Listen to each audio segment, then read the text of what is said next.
Le sport ne forge pas le caractère, il le révèle. C'est cette conviction, ce mantra qui m'anime depuis des décennies, sur les terrains d'entraînement comme dans la vie. Et c'est aussi ce qui donne vie à ce podcast. Aller à la rencontre de celles et ceux qui, par leur parcours, leurs astuces et leur état d'esprit, nous montrent comment devenir triathlète, comment progresser et enfin comment performer en triathlon. Que nos invités soient des passionnés du dimanche, des amateurs éclairés ou des pros aguerris, chacun apporte sa pierre à l'édifice. Leurs expériences, leurs échecs, leurs victoires, c'est une mine d'or pour débloquer vos propres objectifs. Prêt à plonger ? Suivez le guide, ou plutôt suivez les guides. Et avant de commencer, un petit rappel. Retrouvez-moi sur les réseaux sociaux du podcast et sur votre appli préférée pour partager vos retours, vos questions ou simplement un petit mot d'encouragement. Tout est aussi sur devenirtriathlète.com. Les ressources de l'épisode, les bios des invités et bien plus pour booster votre pratique. Bonne écoute et surtout, bon entraînement. Salut les sportifs, c'est Armano et je suis très heureux de vous recevoir pour ce nouvel épisode du podcast Devenir triathlète. On termine l'année, en tout cas en termes d'enregistrement, parce que cet épisode vous l'écouterez au début de l'année 2026 avec Pierre Jeantet. Salut Pierre. Salut Armano, salut tout le monde. Comment tu vas Pierre ? Très bien, merci. Et toi ? Bah ça va, écoute, on est à quelques jours de Noël, donc là j'ai de la chance aujourd'hui, il fait super beau, tu vois, je suis en dessous des toits, sous mon Velux, donc ce qui fait que j'ai une tête un peu blanche sur la vidéo, mais c'est juste parce qu'il y a du soleil ici à Luxembourg. Toi de ton côté, ça a pas l'air d'être trop mal non plus ? Au contraire, il pleut. On est dans le sud de la France, mais pourtant en ce moment c'est la galère. Il pleut depuis quelques jours et ils annoncent ça toute la semaine, donc c'est pas très cool. Et tu sais pourquoi ? C'est parce que mon père qui est au-dessus d'Antibes, à Roquefort-les-Pins, il vient nous rendre visite pour Noël, donc en fait lui il nous ramène le beau temps, donc je te laisse la flotte. Exactement. Mais là actuellement, honnêtement, pour faire du vélo c'est pas très cool. Ouais, mais quand on est triathlète, voire même quand on est cycliste, on n'a pas peur de tout ça, on y va quelles que soient les conditions, non ? On essaye, mais le home trainer c'est bien aussi. Là actuellement c'est ce qui fait le taf. Écoute, je sais pas si tu connais Sébastien Scott Di Fasano qui travaille chez Miles Republic, ça te parle ou pas ? Non, je connais pas personnellement. Bon, ancien cycliste, lui il me disait que pendant le Covid, il a fait jusqu'à 600 bornes de home trainer par semaine. Donc ouais, le home trainer c'est pas mal, mais non quand même pas, faut pas exagérer, 600 bornes par semaine, faut être fou. Ah non, j'en parlais avec un ami justement qui est dans mon club ce matin et on disait il faut y aller, il faut le faire, l'home trainer, on n'a pas le choix, mais c'est quand on a un emploi du temps chargé, c'est un peu une corvée quoi. Bon, après, on pourra peut-être revenir là-dessus pendant le cours du podcast, mais notamment toi, tu me disais en off que tu te destines à essayer d'encadrer et accompagner les plus jeunes. On est d'accord, le home trainer, c'est bien pour tourner les jambes. Par contre, pour tout ce qui est réflexe, pour tout ce qui est conditions réelles, il n'y a rien de mieux que de sortir rouler avec le vélo, quoi. Ah mais il n'y a rien de mieux, le home trainer pour moi ça sert énormément pour faire, comme tu dis, pour tourner les jambes ou pour faire vraiment des séries spécifiques, pour rester dans ses watts et avoir vraiment on va dire quelque chose de très précis, parce que forcément on n'a pas le vent, on n'a pas le dénivelé, etc. Donc on est vraiment, grâce à des différents modes, dans ce qu'on veut être en termes de watts, mais par contre pour les jeunes surtout, le home trainer il faut que ça vienne plus tard. Et puis surtout quand on parle de jeunes, il faut le plaisir. Et honnêtement, quand on est très jeune et qu'on commence à être sur un home trainer, je suis pas sûr que ce soit beaucoup de plaisir. Donc non, quand on est jeune, c'est dehors et absolument tout le temps dehors presque, même quand il pleut. Ouais. Bon après, c'est vrai qu'on pourrait se laisser tenter à se dire ouais, home trainer, on met la tablette, donc soit on se fait un Zwift ou autre, ou alors on se mate une petite série. Why not ? Ça fait tourner les jambes pendant qu'on fait autre chose. Malgré tout, moi perso, je m'imagine pas me mettre dans un bassin avec un élastique ou alors à contre-courant et nager pendant 2 heures comme ça. Et on doit le voir comme ça aussi, l'home trainer. C'est bien pour faire du spécifique. En revanche, dans nos sports où on est à l'extérieur, il n'y a rien de mieux, quoi. Ouais, exactement. C'est vraiment pour faire du spécifique, mais il faut que ça soit un plus et honnêtement, il faut que ça arrive à partir d'un certain niveau pour moi, parce que si on veut vraiment garder du plaisir, peut-être qu'il y en a qui prennent beaucoup de plaisir sur l'home trainer, hein, mais honnêtement, aller dehors, il n'y a rien de mieux, je trouve. Bon, écoute, après cette petite intro, justement, je te propose qu'on sorte des sentiers battus, en tout cas que tu te présentes. Donc dis-nous tout, qui es-tu, mon cher Pierre ? Écoute, je m'appelle Pierre Jeantet, je viens du sud de la France, d'Aix-en-Provence. J'ai 30 ans actuellement. Je suis marié et je suis donc triathlète depuis que j'ai 4 ans. Donc j'ai commencé le triathlon très tôt. Je pense que je suis certainement l'un des premiers, quand je dis l'un, avec un tas d'autres, mais un des rares jeunes à avoir commencé par le triathlon. Pas par la natation, pas par le vélo, pas par la course à pied, mais vraiment par le triathlon. Surtout, voilà. Ouais, je te coupe, mais surtout il y a 26 ans finalement. Parce que maintenant, oui, il y a beaucoup de jeunes qui commencent direct par le triathlon. Mais il y a 15, 20 ans, c'était rare de commencer par le tri. On faisait soit de la course à pied, soit de la natation, soit du vélo, mais on commençait pas direct par le tri. Ouais, exactement. Et quand tu prends l'exemple de tous les meilleurs actuellement, que ce soit Vincent Louis qui a démarré par la natation, Dorian Coninx qui a démarré par la natation également, Léo qui a commencé par d'autres sports et qui est venu au vélo. Voilà, ils sont pas commencés par le triathlon. Et c'est vrai que moi, j'ai mes deux meilleurs amis. Sam Ledlow, il a commencé par le tri, mais lui, il savait nager, courir et rouler avant même de savoir marcher finalement. Exactement. Et ce qui est rigolo, c'est que finalement, ça vient toujours des parents. Voilà, il avait son père Richard qui était triathlète. Moi, j'avais mon père qui était triathlète. Et c'est ces parents-là qui ont grandi, enfin, qui ont connu et qui ont lancé le triathlon à leur époque aussi avec en France. Et ben c'est ces pères-là qui nous ont mis directement à ce sport-là. Et à l'époque, c'était tellement très peu répandu que finalement le triathlon s'était vu comme un sport de fou et très peu de personnes s'y mettaient directement, quoi. Donc ouais, j'ai eu cette chance en tout cas de commencer très jeune avec mon frère parce qu'on est une fratrie, on est deux. Et donc je viens dans ce sport via un papa qui était fou de ça et qui est j'ai envie de dire qui est drogué par le triathlon carrément. Non, ça c'est un euphémisme. C'est soit tu n'es pas triathlète, soit si t'es triathlète, tu chopes le virus et t'es forcéément drogué. Enfin, tu peux pas juste regarder de loin, quoi. Ouais, c'est vrai qu'en général, quand on commence et quand on essaye, en tout cas, c'est compliqué de pas. Enfin, c'est soit on adore et on est vraiment piqué, soit on n'aime pas du tout et dans ce cas-là, on n'en fait pas. Mais tu as raison. C'est vrai que sur ça. Il y en a beaucoup qui sont drogués directement, quoi. Donc toi, tu commences à 4 ans avec ton frère qui est plus âgé que toi, j'imagine ? 3 ans plus âgé que moi. Donc lui, 7 ans, toi 4. De quoi ? En école de tri ou comme ça à la maison avec papa qui vous encadre un peu ? On démarre direct en fait au Triathlex, donc le club d'Aix-en-Provence, qui à l'époque était déjà l'un des clubs en France les plus connus et les plus forts sur longue distance surtout, avec des athlètes sur long et pas sur court. Et en fait, naissait, j'ai envie de dire, cette partie jeune athlète, donc un petit groupe. On n'était pas si nombreux, on était une quinzaine. Et finalement, on a grandi, on a commencé le triathlon à travers les entraînements VTT du mercredi après-midi, natation lundi soir. Enfin voilà, on avait nos petits trucs spécifiques, toujours avec énormément de plaisir. Et tu parlais tout à l'heure des bases de vélo quand on est jeune. Et voilà, on avait nos sorties VTT qui nous ont tout appris au niveau technique, à faire des concours de surplace, à faire des bêtises comme ça. Mais c'était déjà, on le faisait déjà à l'époque, quoi. Donc on a vraiment démarré par ça. Et c'est ce club qui nous a mis le pied à l'étrier. Ouais, tu m'étonnes. Pour y revenir justement sur la formation des jeunes ou des néo-pratiquants, parce que finalement, quand tu as 40 ans, tu peux être un jeune triathlète si tu n'as jamais fait de tri avant. Après, c'est plus facile quand tu es petit parce que tu prends tout de suite, normalement, les bonnes habitudes. Ça veut dire quoi justement commencer le triathlon à 4 ans pour toi, au-delà de suivre ton frère, mais donc tu disais qu'il y avait quelques séances un peu spécifiques, mais ça ressemble à quoi une école de triathlon pour celles et ceux qui connaissent pas ou pour les parents qui voudraient emmener les enfants ou pousser les enfants à l'école de tri? En tout cas, je peux beaucoup t'en parler à l'époque. Maintenant, ça a tellement évolué que c'est différent. Il y a beaucoup plus de créneaux maintenant quand tu es un club comme le Triathlex ou plein d'autres clubs en France. À l'époque, c'était un peu la guerre pour avoir des créneaux.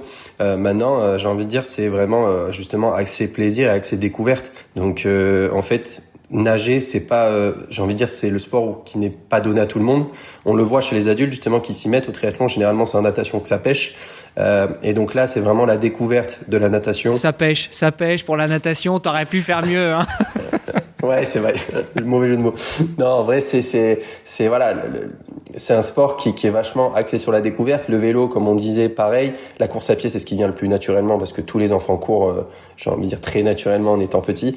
Mais c'est surtout, voilà, tout ce qui est aspect technique, découverte de la discipline. C'est-à-dire, on commence par du duathlon ou du triathlon sur des mini-distances, mais histoire de découvrir ce que c'est que de faire plusieurs sports en un et finalement c'est vraiment le côté, comme beaucoup d'autres sports, le côté copain à venir et à directement à l'entraînement se confronter, mais aussi prendre du plaisir avec les copains et puis se rendre sur les compétitions le week-end pour essayer de les battre, mais toujours avec ce côté cool de partager un podium si possible. Tu le disais, quand il y a un petit peu cet esprit de compétition, que ce soit à l'entraînement ou en compétition, quand on commence le tri à 16, 17, 18, 20 ans et quand on est adulte, si on est sérieux ou pas forcément sérieux, mais du moins précautionneux, on va commencer par un S, puis un M, puis un L, et en gros, on grandit avec les distances tous les ans, jusque si on est intéressé par ça, monter sur Ironman et autres.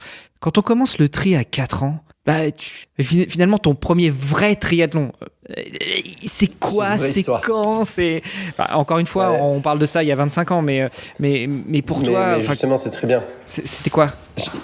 J'ai une vraie histoire là-dessus parce que en fait mon père m'a licencié au triathlex, il avait trafiqué ma licence. Donc en fait j'avais pas le droit de courir sur mon premier duathlon. Donc j'ai couru avec mon frère et d'autres amis, mais en fait j'avais 3 ans de moins et j'avais pas, c'est ce qu'on appelle aujourd'hui mini poussin. À l'époque, ça n'existait pas. Et en fait, j'étais un mini poussin, quoi. Mais mon père avait trafiqué ma licence. Bon, faut peut-être ce terme. On va dire que c'était il y a 25 ans, la prescription. Et en fait, du coup, j'ai couru sur les tout petits. Donc, c'était, par exemple, si on prend un triathlon, c'est l'histoire de 50 mètres de natation, de 3 km à vélo et de 500 mètres à pied, quoi. Ouais. C'est vraiment des tout petits quand on est poussin. Et en fait, j'ai envie de dire, moi, mon premier triathlon et ce qui m'a marqué, c'est le XS.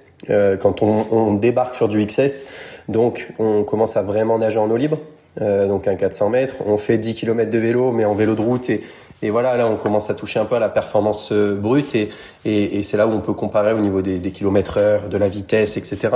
Et les 3 km à pied, ça commence à être un peu long, donc en fait finalement c'est mon premier triathlon XS pour moi qui est à Saucé-les-Pins, donc pareil dans le sud de la France. Je m'en souviendrai toute ma vie parce que c'est là où pour moi, je suis triathlète, quoi. C'est pas comme quand on est en bassin, qu'on est tout petit, on fait un triathlon, mais on nage en piscine, etc. Vu qu'on voit les adultes nager dans des lacs ou dans la mer, on s'attend à faire ça, quoi. Et finalement, comme je dis souvent d'ailleurs, c'est que moi, un vrai triathlon, c'est une mass start, c'est dans la mer, c'est départ plage. Voilà, c'est pas les rolling start, même si avec le nombre qu'on est maintenant sur Ironman, c'est devenu presque normal. Mais voilà, à l'époque, c'était vraiment, on mettait un minot de 14 ans, parce que j'avais cet âge-là, 13-14 ans, sur un XS, mais je pouvais être à côté de gaillards de 30 ans qui étaient des monstres, quoi. C'était possible. Donc moi, j'ai ce souvenir-là, ouais. C'est impressionnant parce que donc, ton premier, entre guillemets, bien évidemment, vrai triathlon, t'as 13-14 ans. Donc ça veut dire que t'as déjà 10 ans de pratique où finalement tu vas à la piscine, t'essayes de tenir dans les pieds de ton frère, voire de lui mettre un petit coup de temps en temps, j'imagine, peut-être avec papa aussi, avec les copains, mais finalement tu mets 10 ans avant d'arriver sur une vraie compète. Tu prends d'autres sports, tu prends le foot, tu prends le tennis, tu prends le tennis de table, tu prends, j'en sais rien, le volley, le basket. Finalement, les gamins, en équipe, ils vont se retrouver quand même sur des compétitions adaptées à leur âge. Dans le triathlon, le premier vrai, c'est XS, quoi. Alors, encore une, il y en a, oui. Guillemets. Voilà, ouais, parce que j'en ai fait plein et honnêtement, avec Nico, avec mon frère, on a eu la chance, je sais pas. Mon père nous y a mis très tôt et ce qui a fait qu'on a gagné très tôt. Et en fait, je pense que si tu interroges pas mal de personnes dans la Ligue Provençale Côte d'Azur qui étaient dans le triathlon dans ces années-là, les frères Janté ont gagné tout. Et en fait, on a gagné donc sur du poussin, Benjamin, poussin, pupille, Benjamin, j'ai oublié les pupilles. En fait, on gagnait tout. Et en fait, on en a fait des tonnes de compétitions. On avait des sacs de coupes remplis à la maison. Mon père, il a dû les vendre. Je sais pas ce qu'il en a fait d'ailleurs. Mais il les a fondus, il a fait des médailles avec. J'aimerais bien. Je sais plus. Franchement, honnêtement, je sais pas ce qu'il en a fait. Et c'est vrai que moi, mon vrai premier souvenir, c'était un XS, mais on en a fait des tonnes avant. Ce qui fait d'ailleurs que je débarque sur un XS. J'ai gagné mon premier triathlon, grand triathlon. Mais en fait, pour moi, c'était juste doubler les distances, mais ça a pas. Ça restait une habitude, quoi, entre guillemets. Ouais. Il y avait rien de surprenant, tu vois. Ouais, d'ailleurs, ça doit faire bizarre quand t'es un adulte, que tu t'alignes sur un XS, peut-être même ton premier XS quand t'es un adulte, parce que quand on commence, faut bien commencer par quelque chose. Puis que tu vois un petit minot de 13-14 ans qui plonge dans l'eau, qui ressort dans le top 10, mais totalement. Qui saute sur le vélo, qui te fait une transition de Brownlee, alors que toi non mais et puis surtout quand tu viens du triathlon, c'est-à-dire que Nico, mon frère et moi et nos collègues de cette époque-là, vu qu'on est né là-dedans, en effet, on avait les réflexes, on regardait tout à la télé, on avait les réflexes de ces gars-là, quoi, de mettre les élastiques sur les chaussures. T'as des minots de 14 ans qui déjà savaient faire tout ça, alors que justement quand je parle avec des adultes dans les vestiaires actuellement, des fois ils se disent mais comment tu fais pour mettre les pieds, etc. Et c'est là où je me fais la réflexion, je dis waouh, mais moi déjà à 10 ans je savais le faire parce que je viens de là, quoi. Ouais. Enfin, ce truc-là qui pourtant peut paraître fou, même en étant adulte aujourd'hui, nous ça m'est jamais passé à l'esprit, en fait, passé par la tête de devoir mettre mes chaussures dans le parc. Tu vois, pour te dire à quel point c'est ces réflexes-là qu'on prend très tôt, même en club de triathlon également aussi. Et est-ce que à ton époque, maintenant je pense que ça se fait moins, mais est-ce qu'il s'est posé la question à un moment de sauter du vélo et de partir pieds nus? Ou vous aviez déjà tellement le réflexe de la chaussure que de toute façon on n'y pensait même pas? Non, on n'y pensait pas. Honnêtement, on a vraiment travaillé ça. C'est là où je dis que mon papa était quand même pas mal toqué de ça, et on a des souvenirs de fou avec mon frère. C'est qu'on a une piste cyclable à côté de chez nous, pas loin. Et en fait, quand on est le week-end, de temps en temps, les samedis ou autres, quand on savait pas trop quoi faire, ou au lieu de passer l'après-midi devant la télé, mon père il disait allez les enfants, on prend les vélos, on va travailler les transitions. Et en fait, on s'amusait, on était très fort dans les transitions, justement, avec mon frère. J'ai plein d'anecdotes au championnat de France jeune après, mais parce qu'en fait, avec mon père, et nous, ça nous régalait. C'était un plaisir fou d'aller mettre des élastiques 10 fois sur les chaussures, et moi de battre mon frère, mon frère de me battre, parce que dans la transition, il n'y a pas trop d'âge finalement, etc. Et c'était des petits réflexes qu'on a bossé, et en fait, moi qui m'ont servi, mais que ça soit aux France jeunes, en Coupe d'Europe ou autre, derrière, quoi. J'étais monstrueux en transition, et sans le savoir, à cet âge-là, finalement, je travaillais des choses qui allaient être des réflexes et des automatismes plus tard, quoi. Oui, c'est clair. Mais merci de le dire, parce qu'en fait, c'est toujours la discipline oubliée, la transition. En tout cas, quand t'es pas un triathlète aguerri ou que t'as pas grandi dedans. On se dit, ouais, la transition, c'est bon, au pire, je perds 30 secondes. Ouais, mais c'est un peu plus que ça. Et malgré tout, c'est un truc où tu peux t'éclater, où tu peux prendre du plaisir. Tu te dis, avec ton frère, tu t'éclatais. Alors en plus, quand on est 2, 3, quand on est plusieurs copains, ça peut être marrant. Mais ouais, aller mettre les élastiques et tout, il y a de quoi s'éclater, et on se met ça une séance par semaine. Finalement, c'est toujours ça de prix, quoi. Le petit qui a 5 ans là, je me demande quand est-ce que je vais le mettre au tri. Ça va pas tarder, je pense. Ouais, il faut le faire gentiment. On en parle avec ma femme aussi. Elle me dit, mais quel sport fera notre enfant? Et je dis, moi, je veux le mettre au triathlon pour qu'il l'essaye. S'il rentre à la maison le premier soir, il aime pas, il en fera pas. Je dis, mais par contre, je veux l'essayer parce que c'est une superbe école. Et là, j'étais à Marbella au championnat du monde Ironman 73 en fin d'année. C'est un des rares sports où aussi on peut aller, j'ai un ami qui est allé parler pendant 20 minutes à Vincent Louis sur la plage, la veille de course. C'est un des rares sports où on peut faire ça. On peut pas approcher Mbappé, la veille de son match de finale de Ligue des Champions, enfin c'est pas possible. Là honnêtement, Vincent qui était ultra abordable, et c'est un des sports qui est génial pour ça. Donc c'est pour ça que mon enfant ou mes enfants, j'aimerais bien qu'ils essayent. Bon, s'ils ont pas le virus, ils n'ont pas le virus. Encore une fois, c'est vraiment pas grave. Mais au moins qu'ils essayent de faire ce sport qui est pour moi, qui m'a apporté tant de choses que voilà, je veux qu'ils essayent, quoi. Ouais, tu parlais tout à l'heure avec ton frère, les frères Jantet, ils ont tout gagné dans la ligue dont tu dépends. Est-ce qu'à un moment ça s'arrête? Tu sais, souvent tu prends certains sportifs, voire même dans d'autres activités culturelles comme la musique, le chant et autres. L'adolescence, ça met parfois un stop parce qu'il y a d'autres sujets ou parce que tout simplement le corps change et c'est pas forcément facile de l'appréhender. Est-ce que ça s'est passé ça chez les frères Jantet, ou au contraire vous avez toujours été au top, puis c'est autre chose qui t'a rappelé? Comme je te disais en off, moi j'ai fait ma carrière chez les jeunes. Enfin, quand je dis ma carrière, finalement j'ai quand même eu de belles victoires. Nico aussi. Nico, il a été champion de France minime en 2007. Nico, il s'est arrêté très vite parce que je vais un peu t'expliquer. Et moi, tu vois, finalement, je suis allé jusqu'à peu près cadet où j'ai eu, en tout, je crois que j'ai eu 5 titres de champion de France, 2 titres de vice-champion de France. Et quand je vois les athlètes avec qui je courais à l'époque, j'en suis fier parce que c'est les athlètes qu'on voit maintenant au jeu, quoi. Et donc, ça a duré quand même. Mais c'est vrai qu'en fait, il y a eu cette période où tu es dans ta ligue, donc la Ligue Provençale Côte d'Azur, tu gagnes tout dans ta ligue, et vient le moment où tu te qualifies et tu es presque automatiquement qualifié pour les France. Mais en fait, les championnats de France, c'était le vrai premier step, quoi. Où là, tu vas te confronter aux meilleurs. Et moi, je me souviens très bien de mes premiers championnats de France où c'était championnat de France de duathlon en avril, où en fait, finalement, j'en ai pas dormi la nuit. Je suis passé à côté de ma course parce que je me rappelle, j'étais dans un hôtel F1 là, je crois que c'était à Châteauroux, où en tout cas je transpirais, j'étais pas bien, quoi, parce que vient le jour où tu sais que le lendemain, là tu vas pas gagner facilement, quoi. Et en fait, tu arrives sur le devant de la scène et après tu comprends très vite qu'en fait t'as juste à faire ce que tu sais faire pour retourner gagner, quoi.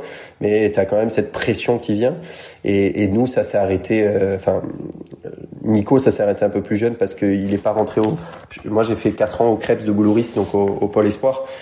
Nico n'a pas pu rentrer, donc il a arrêté le triathlon à ce moment-là. Mais moi, ça a quand même duré pas mal de temps, ouais. Mais est venu en fait il y a 2 steps pour moi. C'est arrivé au championnat de France jeune, donc quand t'es minime. Maintenant même existe Benjamin.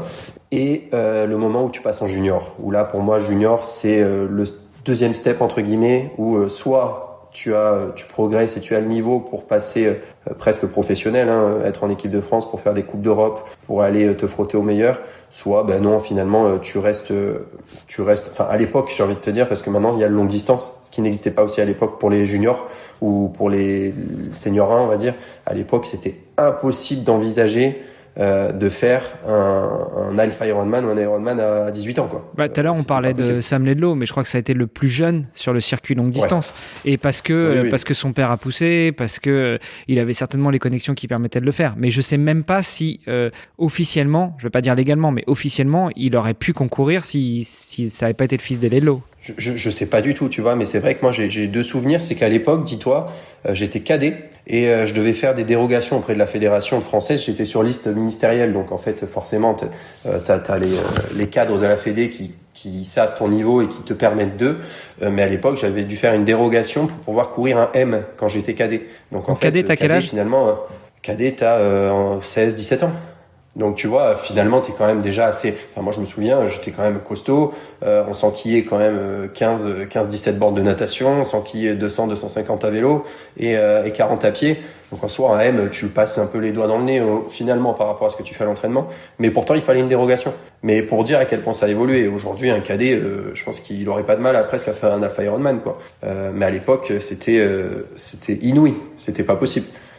Il fallait vraiment respecter l'âge. C'est pareil, moi j'ai 15 ans de plus que toi et à 16-17 ans pour faire un semi-marathon, fallait demander une dérogation à l'organisateur, voire à la fédé, parce que à 16 ans, t'avais pas l'âge de faire un semi. Mais il y a 35 ans, quoi. Donc il y a 30 ans. Pas si jeune que je suis pas si vieux que ça. Donc je vois bien. Mais du coup, tu l'as fait quand même. Est-ce que tu crois que tu as ouvert la voie avec ton frère pour certaines choses ou vous étiez plusieurs. Ouais. On avait l'occasion en fait quand on avait un certain niveau, encore une fois, donc comme je te disais, moi j'étais au Krebs, donc au pôle espoir, j'étais sur une liste ministérielle, je faisais des podiums sur les championnats de France en minime cadet, pas en junior malheureusement. Enfin voilà, on avait un certain niveau, ce qui faisait que pas tout le monde pouvait le faire. Si le jeune cadet qui finissait 30e en France demandait une dérogation, peut-être qu'il ne l'avait pas. Là, c'était suivant le niveau aussi. Et à ce moment-là, je sais pas si on a ouvert la voie, parce que finalement, je trouve que c'est la fédération qui l'a faite, en permettant à des jeunes athlètes comme ça, un peu performants sur plus court, d'aller un peu sur plus long. Mais en tout cas, on n'a pas eu peur de le faire. C'est-à-dire que oui, mon père, il avait fait la demande pour passer sur un M. Et pareil, d'ailleurs, je suis passé sur un M et je l'ai gagné alors que je courais avec des seniors. Alors j'étais cadet, mais encore une fois, ça prouvait que c'est pas parce que t'es cadet que tu peux pas gagner un M, surtout que ça reste assez court, quoi, maintenant.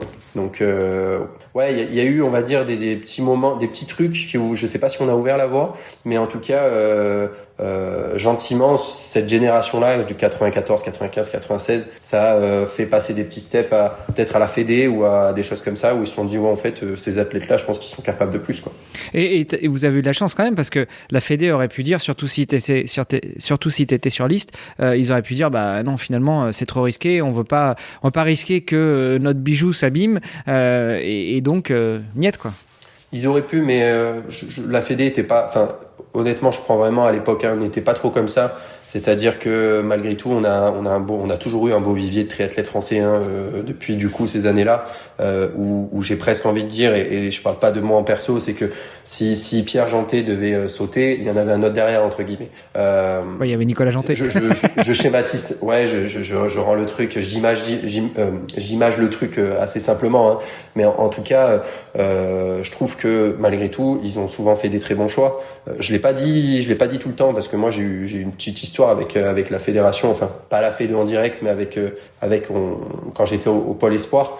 Mais en tout cas, finalement, avec le recul, ils ont souvent fait des très bons choix à choisir des bons athlètes dans leur structure ou autre, ou sur qui miser, parce qu'en fait, ils visaient beaucoup plus qu'un simple jeune. Ils voulaient un projet derrière, un projet d'un athlète, mais aussi d'un être humain, parce qu'un athlète, finalement, il y en a beaucoup qui partent en dépression après leur carrière ou pendant leur carrière, parce qu'en fait, à part être un athlète, ils sont pas grand-chose.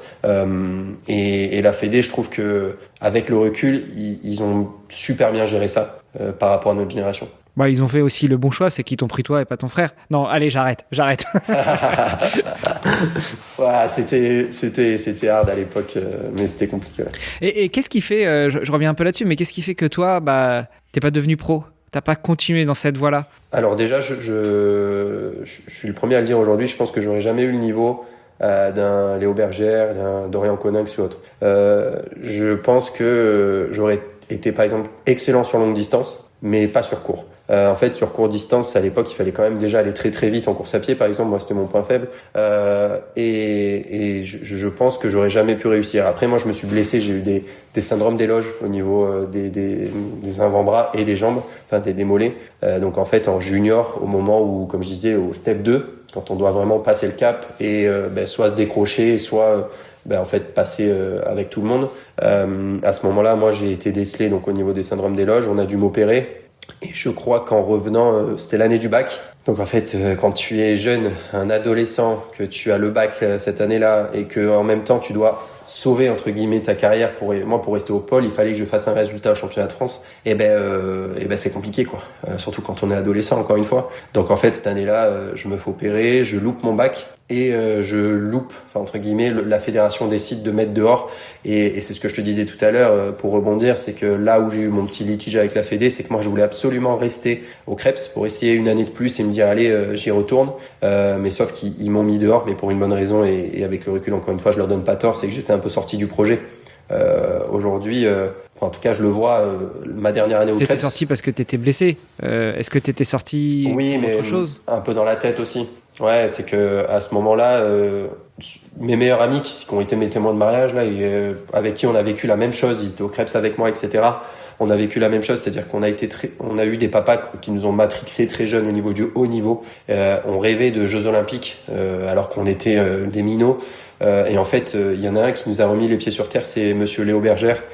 On a fait la dernière année au Krebs avec lui. Monsieur Léo Bergère. Attention, ça marque le respect aujourd'hui. Oui.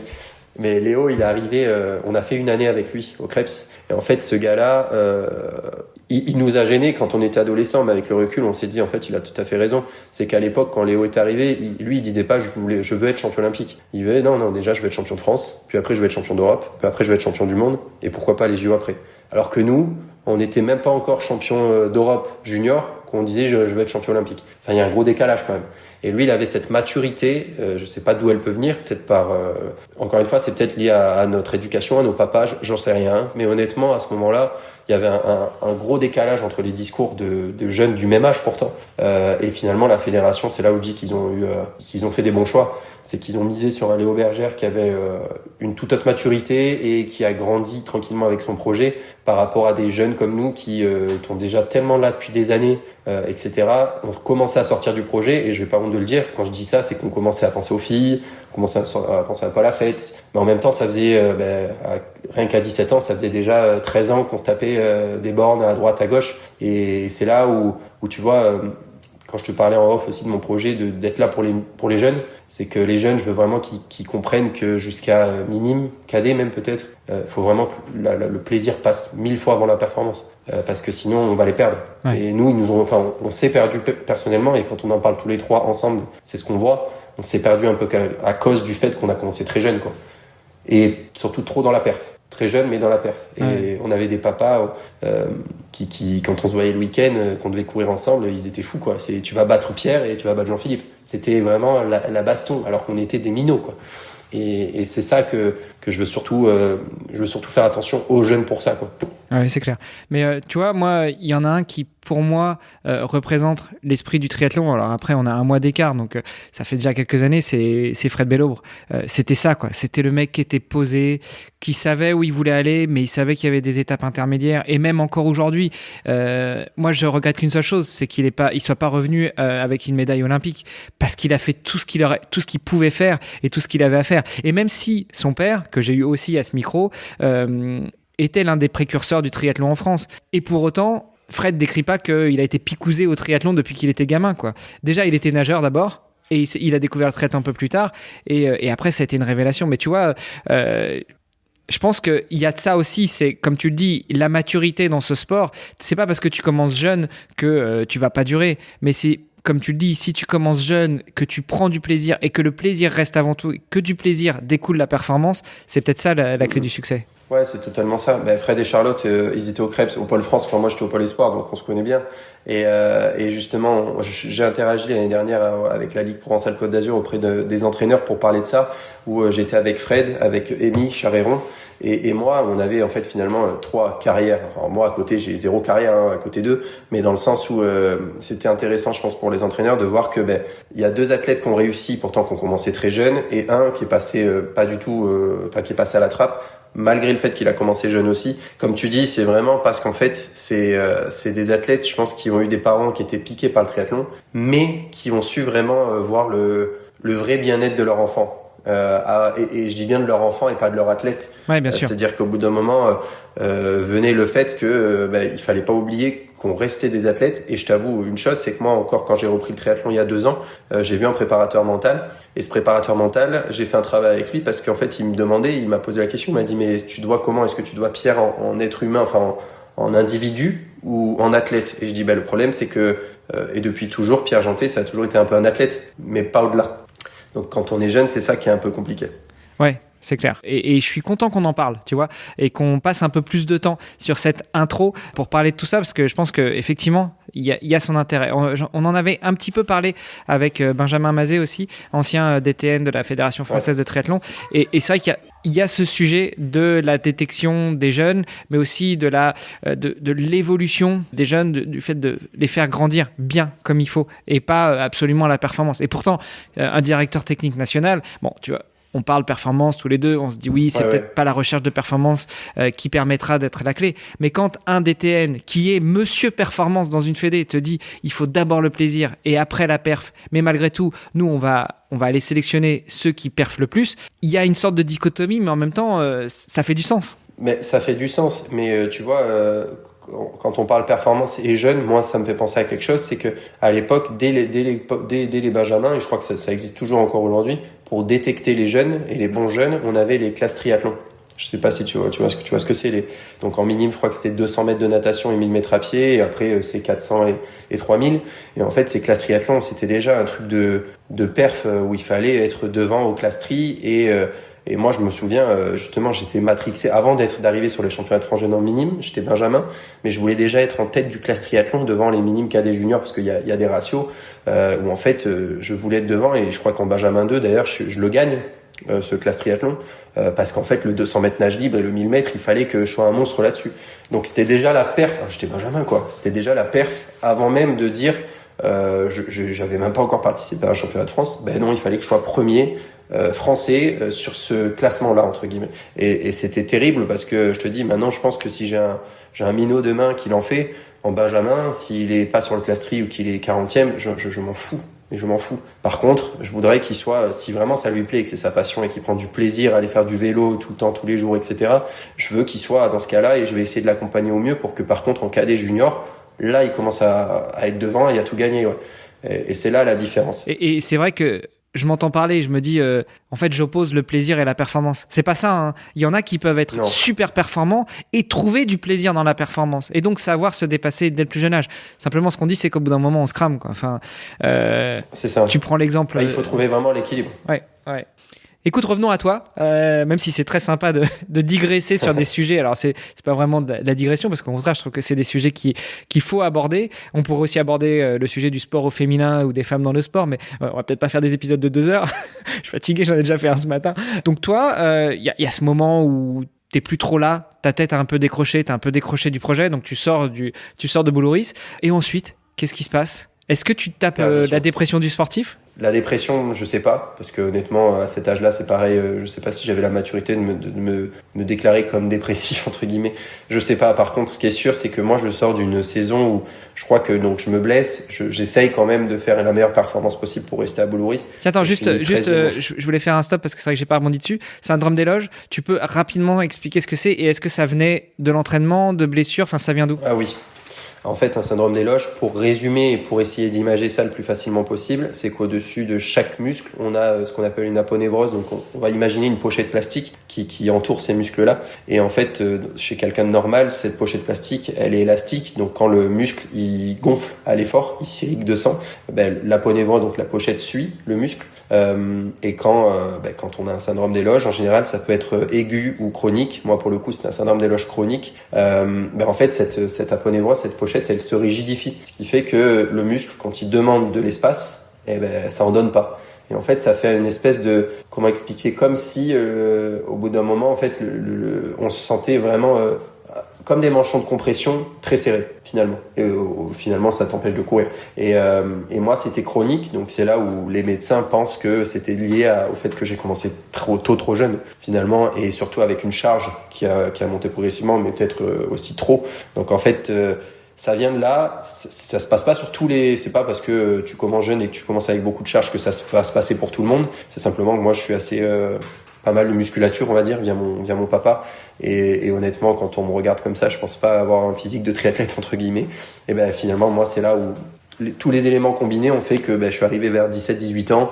Et ben, en fait, mon corps en pouvait plus déjà et il fallait que je me fasse opérer. Ok. J'ai déjà eu des invités au micro, alors pas sur Devenir Triathlète, mais sur d'autres podcasts qui expliquaient leur syndrome des loges.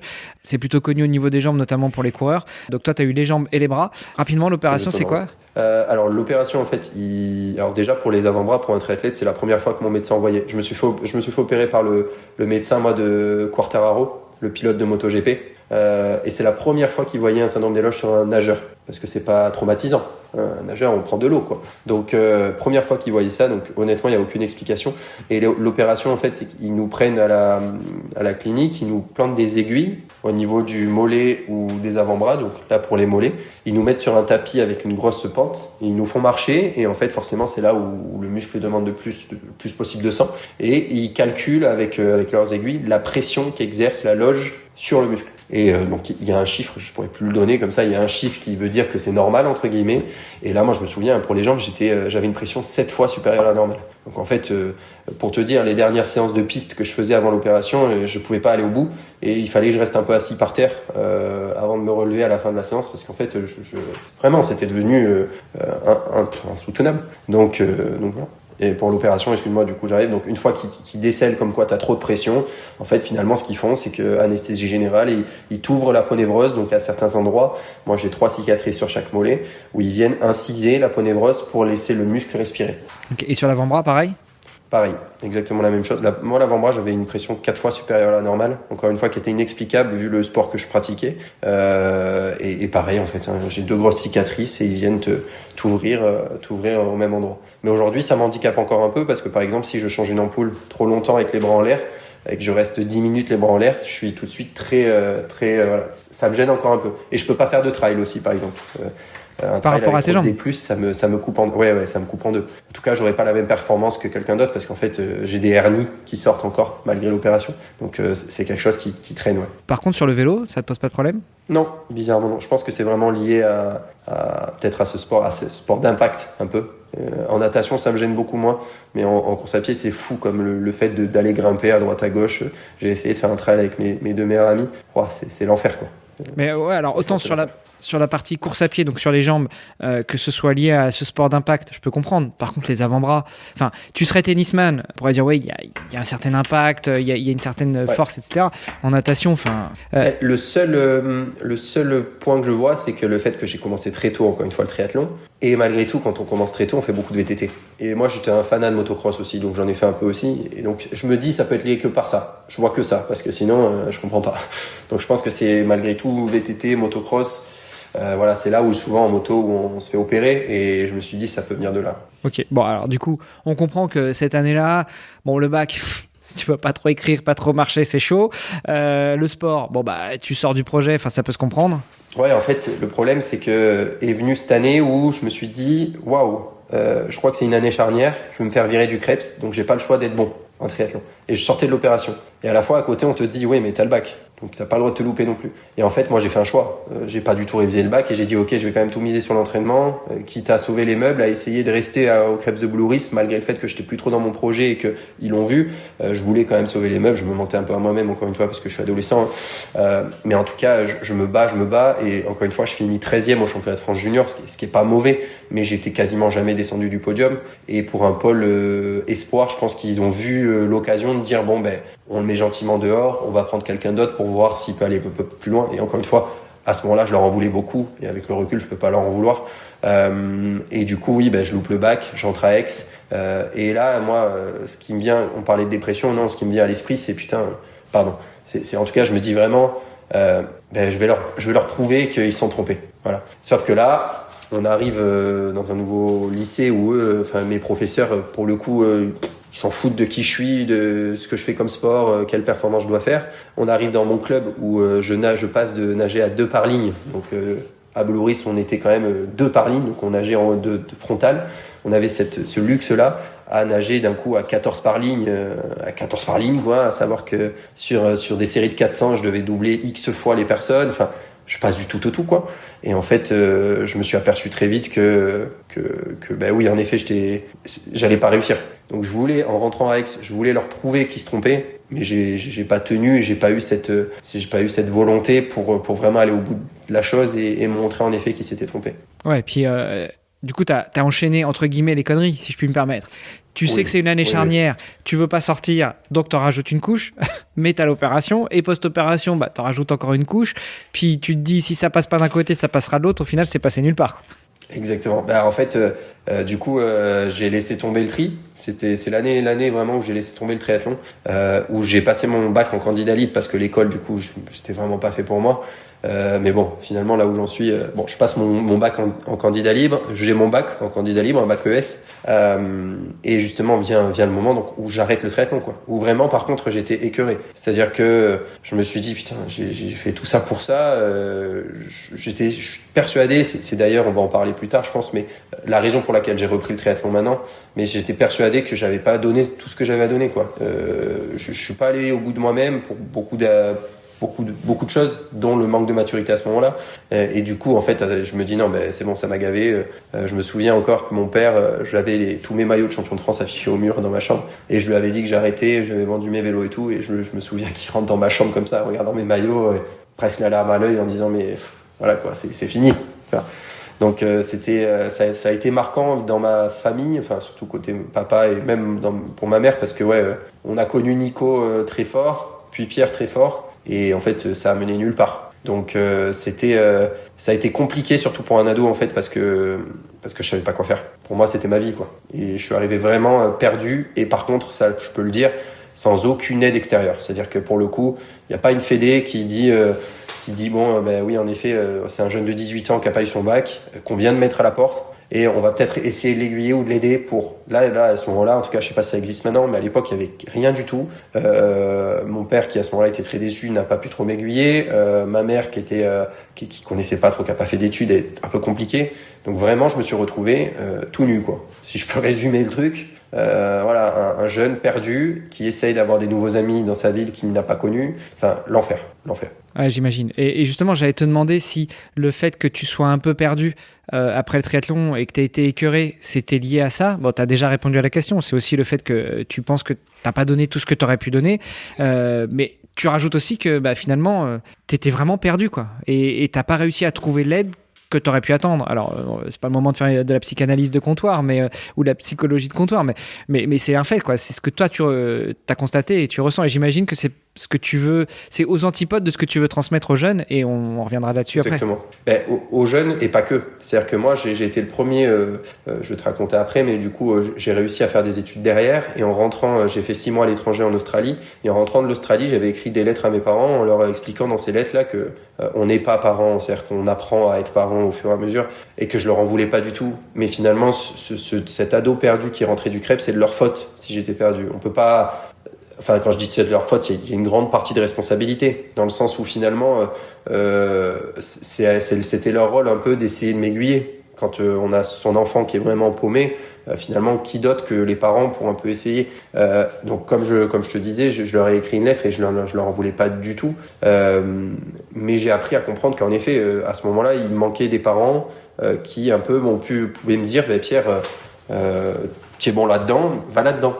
Là, à ce moment-là, je suivais le vent. C'est-à-dire que j'avais un ami à ce moment-là qui est parti faire un BTS, je sais même plus de quoi. J'ai commencé le BTS, ça m'a pas plu. 6 mois après, j'ai arrêté. Et puis est venu en fait le moment où j'ai essayé de me trouver tout seul. Je suis allé travailler. Donc j'ai travaillé à Bricomarché, j'ai travaillé chez Jules. Enfin, tu vois, dans des enseignes comme ça où ça m'apprenait la vie, quoi. Et la vie sans sport surtout. C'est-à-dire que qui je suis, qu'est-ce que je dois faire, je sais pas, mais bon, je vais bosser parce que il faut quand même de l'argent. Donc ouais, ça a été radical, quoi, pour moi quand même. Ouais, et encore une fois, toi, tu as appris de tes erreurs et malheureusement, c'est des choses que j'entends de beaucoup de sportifs de haut niveau qui te disent moi, j'ai que le sport en fait. Alors, t'en as, même s'ils ont fait des études, même s'ils ont fait des études supérieures, même s'il y a des boulots qui leur font de l'œil, en fait, ils te disent quand même, moi, je suis que le sport en fait. Toute ma vie, j'ai fait du sport. Quand ma carrière s'arrête, mais qu'est-ce que je fais? Et c'est pas des Kylian Mbappé parce que bon, on prenait son exemple, mais j'imagine que lui, quand il arrête le foot, pas trop de problème. Peut-être qu'il fera un petit burn-out post-objectif, mais ça devrait aller. Un triathlète qui arrête sa carrière, il n'y en a pas beaucoup qui gagnent des millions par an, quoi. Non, mais par contre, tu vois, quand on parlait des parents, moi, ce que je veux faire, c'est certes transmettre aux enfants, aux minots, cette passion et surtout, encore une fois, avant de lâcher, et encore pour moi, il faudra jamais lâcher les études ou c'est pas une question d'études, c'est une question plutôt d'avoir une roue de secours. Mais ça, c'est aux parents aussi qu'il faut l'inculquer. Moi, demain, si je suis coach et que j'ai un papa comme le mien, enfin que je vois un papa comme le mien, qui en fait pousse pas son fils à l'école, mais est trop présent en fait au niveau du triathlon, je le ferai avec beaucoup de pédagogie, mais j'irai le voir en m'expliquant, le projet, quoi. Le projet Mbappé, on appelle ça, c'est rigolo, mais mon père, c'était un peu ça dans le triathlon. Je lui dirais gentiment, et gentiment aussi, si je vois qu'il lâche pas l'affaire, je sais pas comment, parce que je suis pas encore à ce moi j'ai un niveau-là, truc, tu l'enverras vers le podcast qu'on est en train d'enregistrer aujourd'hui, puis avec un peu de chance, il comprendra.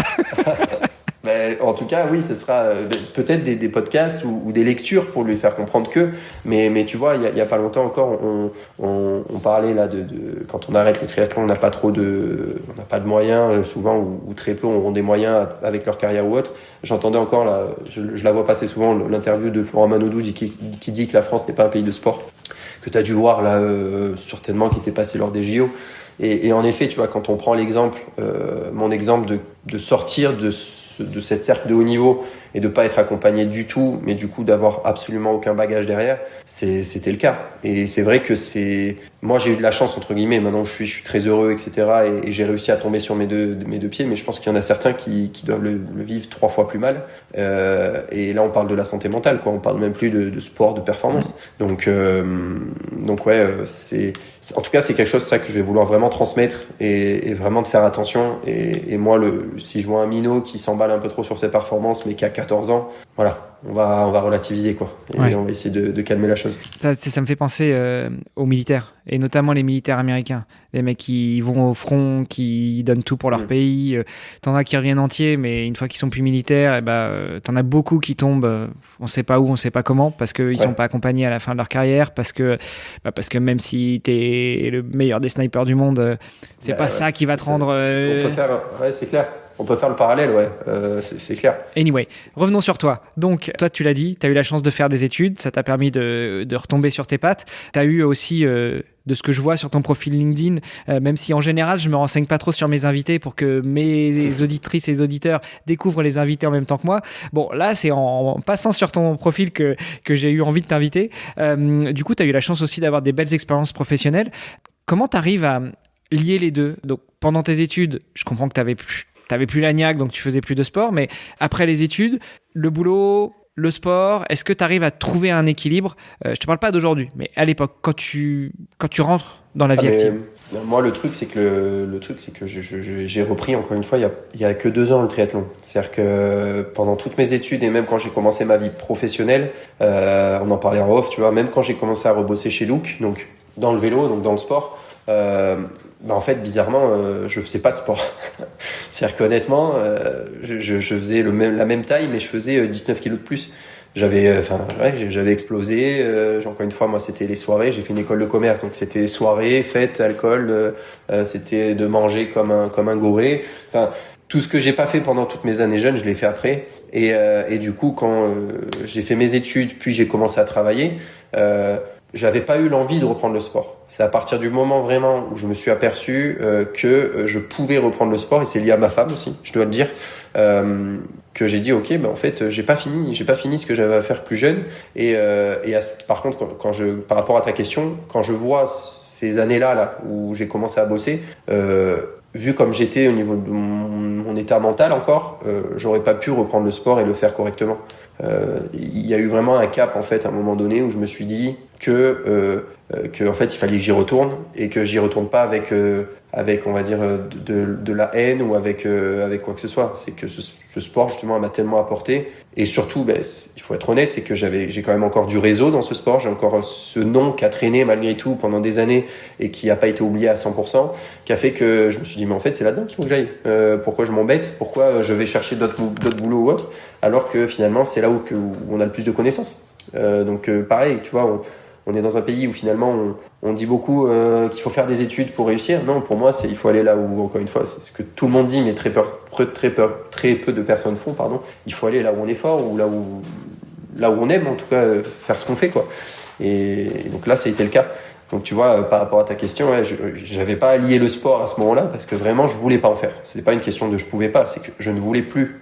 Même 5 ans après, 6 ans après, je ne voulais pas en faire, quoi. Ouais. Et pourtant, tu le redis, hein, il faut lier le plaisir, l'utile à l'agréable. C'est finalement ça la conclusion de tout. Tu veux pas faire de sport, tu t'en fais pas.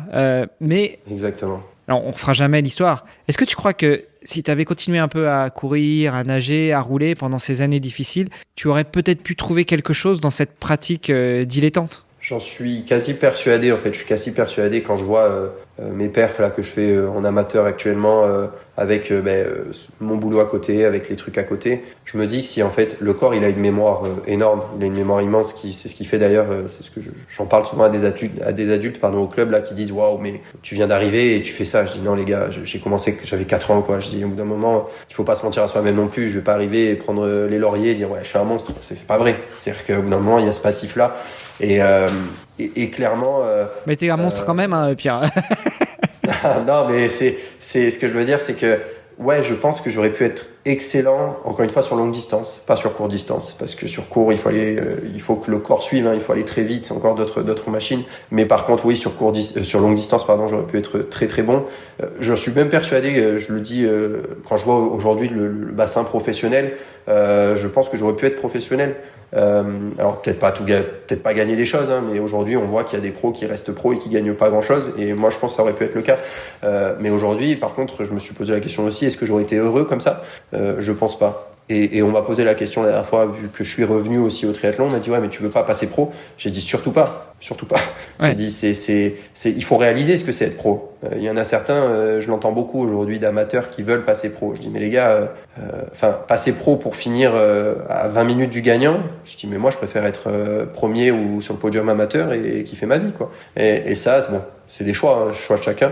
Mais en tout cas ça rebondit là-dessus, tu vois, à me dire non, en tout cas je pense que j'aurais pu faire quelque chose, mais par contre j'ai pas la prétention de dire que j'aurais pu être le meilleur, jamais de la vie.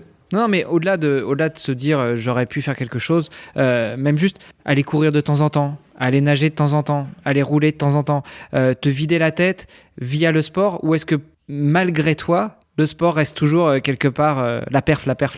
Ben, c'est surtout la perf, hein. C'est rigolo, mais alors j'ai couru pendant toutes ces années, j'ai surtout couru, j'ai très peu nagé, j'ai pas fait de vélo, mais bon, courir finalement c'est le plus simple, hein, mettre une paire de baskets et aller courir. J'étais en études à Marseille, donc moi j'allais sur la corniche, etc. Par contre toujours en courant le plus vite possible, c'était un peu débile, mais c'est ce que je faisais. Et ouais, en fait non, je me suis aperçu là en reprenant qu'il y avait la perf quoi. En fait, j'ai ces chronos en tête de quand j'étais jeune, en natation, à pied, des watts, en vélo, et ces trucs-là. Et en reprenant au début, je me disais non, mais vraiment, même à ma femme, hein, je lui disais non, mais je reprends, c'est histoire de refaire un triathlon, pas de panique, quoi, hein, vraiment le kiff, quoi. Et en fait, je le dis dans un reportage, j'ai fait une vidéo YouTube sur le Ironman Dex l'année dernière. En fait, je dis qu'en fait, je me rends compte, et faut pas se mentir à soi-même, que moi, le plaisir, il vient avec la perf. Il y en a pas du tout, mais moi le plaisir il vient avec la perf, et sans la perf en fait faire du triathlon pour faire du triathlon, mais pas par rapport aux autres, hein, vraiment par rapport à moi. Je sais que si je fais mes séries et que je nage en une 20 au 100, j'ai l'impression je suis désolé pour ceux qui nagent pas en 1 20 au 100 ou mais j'ai l'impression de pas être bon. Alors qu'à l'époque, je me rappelais combien je faisais sur mes 15-60 et par 1,30 quoi. Et là, à chaque fois, j'étais là, je faisais waouh, c'est dur. Mais du coup, je me dis ok, je retourne dans l'entraînement, je sais que je suis capable de le faire. Donc finalement, il y a la perf tout le temps. Ouais, et puis c'est vrai que c'est difficile, quel que soit le niveau que tu as eu un jour, donc la perf que tu as réussi à atteindre, de se dire reprendre et de se dire ah ouais, je suis là maintenant. alors que Ouais, c'est ça. il y a 1 an, 2 ans, 3 ans, 10 ans, j'avalais les kilomètres ou je te faisais des séries de 50 fois 100 départ 1,20. Ouais, ça fait mal. Après, et on reboucle sur ce qu'on disait tout à l'heure, le plaisir dans la performance, oui, mais aussi et surtout dans la pratique. Si ton plaisir, il est dans la performance et que pour ça, tu dois te mettre la rate au courbouillon à l'entraînement, why not? Le problème, c'est combien de temps ça va tenir. Ouais, c'est ça. C'est pour ça que maintenant il faut faire ça intelligemment, et c'est pour ça que je pense que il y a quelque chose qui est créé, enfin qui existe maintenant depuis des années, qui n'existait pas à l'époque aussi, c'est le coaching privé. Le coaching privé, là où Fred finalement s'est lancé avec Charlotte dedans et ont été un peu les précurseurs, j'ai envie de dire là-dedans. C'est-à-dire que aujourd'hui, vu le triathlon et pas que, mais ces sports d'endurance qui sont devenus un peu l'aboutissement d'un dépassement de soi. Aujourd'hui, avec les vies qu'on a quand on travaille ou autre, si on n'a pas quelqu'un qui nous calme, souvent il y a des burn-out ou il y a des blessures ou il y a des choses comme ça. C'est vrai qu'aujourd'hui, et moi j'ai pas honte de le dire, je me connais très bien, je connais très bien mon corps, je connais très bien comment je me connais bien en tant qu'athlète, et pourtant il faut que je sois accompagné. Faut que je sois accompagné, parce qu'en effet, moi, si je m'écoute presque tous les jours, il faut que j'accélère, quoi. Alors que, bien sûr que non. On sait très bien que c'est pas comme ça que ça fonctionne et qu'on fait au moins 75% en EF, comme on dit, de son entraînement. Mais en effet, pour moi, il faut un accompagnement. Et du coup, ça vient de chez les jeunes, mais même les adultes, il faut absolument être accompagné. Tu parlais de ton épouse tout à l'heure, tu disais qu'elle t'a beaucoup aidé. N'hésite pas à nous donner son nom, qu'on la mette aussi en avant. Elle. Justine. Coucou Justine et merci. Aujourd'hui, alors sur le côté pro, on va en parler, mais sur le côté perso, on l'a déjà dit plusieurs fois en filigrane, tu veux aussi transmettre tout ça aux jeunes, aux adultes. Tu fais quoi chez Triathlex justement pour ça ? Alors actuellement, je fais pas grand-chose. Actuellement, je discute avec. Je suis un adhérent comme un autre. Aujourd'hui, je pense qu'il y a énormément de licenciés du Triathlex qui ne savent pas en fait que j'étais là il y a 25 ans au Triathlex encore. Et je pense que je suis un des rares quand je vois très peu de visages que je connais aujourd'hui, que j'ai connus tout petit. C'est mon objectif, c'est justement de rester un peu méconnu. Et aujourd'hui, tout ce que je fais, c'est discuter, essayer de parler de mon expérience, mais on va dire via mes performances. Moi, ça me rassure de voir que l'année dernière, je fais un très bon temps sur un Alpha Ironman à Aix. Et c'est logique. Du coup, il y a beaucoup d'adultes qui peuvent un peu avoir une référence là-dessus, à se dire aussi, il a été bon, donc on va s'intéresser. Et moi, du coup, c'est là aussi où j'essaye de transmettre un maximum sur mon approche. Mais par contre, mon approche n'est pas peut-être la bonne, parce qu'on est tous différents dans ce sport-là. Enfin, surtout sur des sports d'endurance, on va tous réagir différemment. Mais aujourd'hui, au Triathlex, j'ai juste la place d'un adhérent classique. Par contre, voilà, j'espère, parce que rien n'est fait, mais j'espère vraiment que je vais pouvoir déjà me former, ça c'est certain, mais je veux vraiment en fait réussir à rentrer, alors que ça soit au Triathlex ou du coup dans un autre club, je sais pas, mais en tout cas pouvoir transmettre à des jeunes et à des adultes, parce que même si ça part des jeunes, finalement quand on commence le triathlon et qu'on est adulte, je le vois avec ma femme justement, Justine, je suis en train de la mettre petit à petit au triathlon pour qu'elle l'essaye. La dernière fois, elle m'a fait rire parce qu'elle sort de loin, elle me dit on m'a dit VO2 max, je sais pas ce que c'est. Je dis en effet, ça parle pas à tout le monde. Et en fait voilà, c'est en fait expliquer à ces adultes-là qu'il y a des steps, qu'il faut pas trop se prendre la tête, que c'est encore une fois vraiment beaucoup de plaisir. Mais voilà, moi mon accompagnement en tout cas il se fera toujours à travers le plaisir avant tout. Et après par contre si on me pose des questions sur la perf, pourquoi pas, hein, je donnerai mes conseils, mais voilà. Donc actuellement en tout cas je suis un adhérent du Triathlex. Ouais, c'est quoi le plan justement pour pouvoir transmettre au mieux ? Se former. Pour moi, s'il n'y a pas de formation, encore une fois, j'ai beau avoir mon background et mon vécu à travers plusieurs entraîneurs, parce que j'en ai eu plusieurs, etc. Je veux me former vraiment être une lame sur tous ces sujets-là, ces sujets d'entraînement, tout ce qui est anatomie, tout ce qui est physiologie. C'est-à-dire que là, je dois me former là-dessus.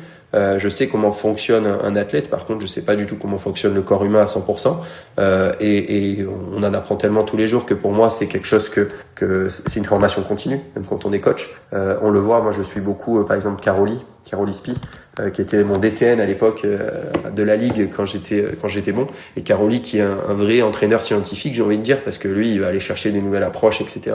Et Bastien Karangoff aussi, c'est des gars que j'adore suivre et j'adore lire. Et j'adore lire les études qu'ils mettent, parce que pour moi quand on est entraîneur c'est pas juste savoir et s'arrêter là. Il y a forcément cette approche de savoir via ce qu'on apprend, savoir via ce qu'on a appris personnellement en tant qu'athlète, en tant que coach, Mais il y a aussi ce truc-là de, je pense qu'aujourd'hui, il y a une nouvelle étude qui est sortie, on va aller la lire, peut-être qu'elle va être ridicule et que je vais pas en prendre compte, mais peut-être aussi que ça va m'apprendre beaucoup de choses. Et moi, je veux être ce coach-là, c'est-à-dire que j'ai vraiment envie d'apprendre. En fait, c'est ça qui me plaît beaucoup, c'est cette soif d'apprendre. Et d'ailleurs, je l'ai vécu en reprenant le triathlon après 8 ans d'arrêt. En fait, j'ai compris que j'avais tout à réapprendre. Le triathlon avait évolué. Ouais. Donc en fait, la dernière fois que j'étais monté sur un vélo, les DI2, les coupes électriques n'existaient pas. Là, j'étais sur de l'électrique. Enfin, c'est un exemple bête, mais c'est pour dire à quel point ça a évolué. Et encore une fois, on parlait tout à l'heure, tu sais, des jeunes qui ne pouvaient pas faire de longue distance. Voilà, j'arrive ici et je me fais battre par un mec de 18 ans sur un half. Waouh. Moi, je l'ai tout de suite vu comme moi petit à 18 ans. J'ai dit, mais moi à 18 ans, jamais j'aurais fait ça. Enfin, je pouvais pas déjà, et je me voyais pas surtout. Donc c'était une toute autre approche, mais il faut s'adapter, quoi. Et c'est ça qui me passionne aussi là dans le triathlon, vu que ça évolue énormément. Ouais, écoute, super intéressant. Et d'ailleurs, tu l'as dit, tu as bossé un peu dans le monde du vélo, chez Look, entre autres. Ça te rajoutait pas une couche, tu sais, un petit coup derrière la tête de, on est bien là. Hein. Si, un peu. On irait bien quand même tester le matos. Tu faisais quoi? Ça se passait comment? Alors, clairement, en fait, ce qui a été rigolo, tu vois, je rebondis sur les études, c'est que quand je te disais tout à l'heure que après le BTS, là, je savais pas quoi faire. En fait, j'ai décidé de faire une école de commerce pour prendre quelque chose de très qui aborde beaucoup de métiers et de sujets. Et en fait, j'ai fait un bachelor, donc j'ai eu une licence, et après je suis rentré dans un master spécialisé dans le sport business, en gros, dans le sport, parce que justement, avec la maturité, je me dis ce fameux truc de j'ai du réseau, on va aller dans le sport. Et c'est un cas que j'ai fait un rendu en fait lors d'un travail pour quelqu'un qui bossait chez Look, qui a vu que je connaissais très bien la marque, parce que j'ai roulé que sur du Look quand j'étais petit. En fait, quand j'étais bon, justement, je roulais que sur des vélos Look. Et en fait, ils m'ont pris en stage à ce moment-là. Et en effet, la première fois que je suis allé à Nevers, à l'usine, bien sûr que ça m'a donné envie d'aller racheter un vélo et d'aller rouler. Sauf que j'avais fait une sortie de gravel à ce moment-là avec des mecs. Je me suis aperçu que j'étais une quiche, mais que j'avais plus du tout rien dans les jambes. Et en fait, une sortie Mac Gravel m'a dit non, tu vas rester à manger des burgers et au lieu de refaire du vélo. Et en fait, non, malgré le fait que je bossais dans le vélo et que je bossais en plus avec des produits que j'adorais et que je trouvais magnifiques, et j'étais moi plus sur le contenu, réseaux sociaux et contenu, non, finalement, malgré ça m'a pas donné envie plus que ça de m'y remettre, quoi. Honnêtement, c'est vraiment ma femme, hein. C'est grâce à ma femme que j'ai remis le pied à l'étrier. Donc non, ouais. Même dans ce monde-là, même si j'avais bossé pour Nike, j'en sais rien, pour d'autres marques, en fait, finalement, je pense que j'aurais pas repris le sport, quoi. Elle t'a dit quoi, ta femme? Parce que finalement, ça fait plusieurs fois qu'on en parle, mais elle t'a dit quoi pour te remettre le pied à l'étrier? Parce que moi, en général, la mienne, quand elle me dit va courir, là, ça veut dire tu saoules, ouais. Donc tu dégages. Ouais. Non, mais toi, c'était quoi si tu veux en parler. Non, hein. Comment ça s'est passé? Oui, bien sûr. Ça s'est passé très... Je saurais pas trop comment l'expliquer. En fait, ma femme est très sportive, hein. Elle fait beaucoup de crossfit, elle faisait beaucoup de salles. Alors, pas de sport d'endurance, mais elle faisait déjà beaucoup de sport. Et en fait, à l'époque, c'était pas un mari, c'était un copain qui ne faisait pas de sport déjà, ça pouvait la déranger. Et moi, à ce moment-là, pour te dire, quand je l'ai rencontré, en tout cas, j'étais barman. Donc oui, j'ai été barman aussi. Donc le monde de la nuit, j'ai vécu et j'ai voulu aussi avoir cette expérience-là. Et en fait, je suis parti vivre 6 mois en Nouvelle-Zélande après cette expérience de barman, parce qu'encore une fois, j'étais perdu. Et j'avais 27 ans. Et j'étais vraiment encore une fois perdu. Et en fait, c'est en étant là-bas que je l'ai rencontrée. Elle était en France, c'est la meilleure amie de ma cousine. Bref, pas raconter ma vie. Et en fait, elle m'a fait rentrer en France. Parce que finalement, je cherchais une attache et ça a été tout de suite un coup de foudre et une attache. Et en rentrant en France, malgré tout, je suis rentré en France, mais toujours perdu. Parce que certes, j'avais quelqu'un avec qui je voulais faire ma vie, mais qu'est-ce que j'allais faire professionnellement? Il n'y avait pas grand-chose. Donc en fait, c'est elle, via le sport qu'elle faisait, en fait, j'allais pas la regarder partir tous les matins à la salle sans rien faire. Et j'ai vu une espèce d'ouverture à me dire pourquoi pas essayer de m'y remettre, ou en tout cas d'en refaire un. Donc j'avais fait le triathlon de Cassis il y a 2023 du coup, je crois, à côté de Marseille là, juste histoire de remettre un dossard. J'étais gros, j'avais remis ma trifonction France parce qu'il me restait que ça en fait il y a des années.